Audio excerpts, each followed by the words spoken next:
सिबिनां रायजो राजाफोर गिबियावनो आं नोंथांमोनखौ बयनोबो आंनि खुलुमनाय आरो मोजां मोननायखौ बावग्रोबाय। देग्लाय 2025 मायथाइनि 10 जानुवारिनिफ्राय 12 जानुवारिसिम बे डिमाकुसीनि दैमु नोगोराव जोंनि बर' थुनलाइ आफादा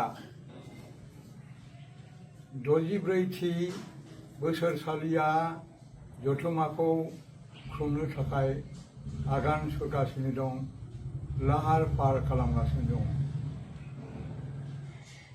आरो डिमाकुसी दैमु नोगोरनि जि बराय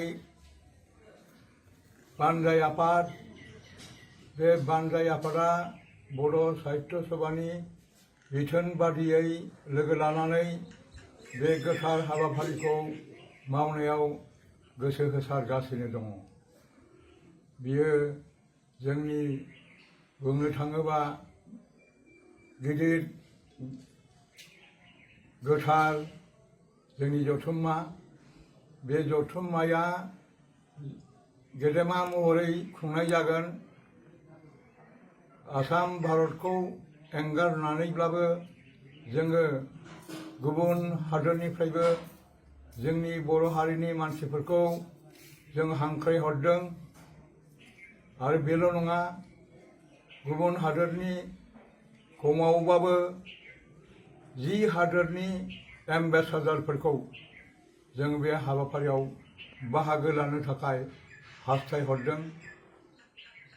गेदेर गोलाव जेसेबां थुनलाइ सिबियारि दङ, लिरगिरि दङ, बिथांखौ लानानै आरो गुबुन गुबुन हाबाफारि लानानै बे सानथाम जोंनि बे जथुम्माया जागोन।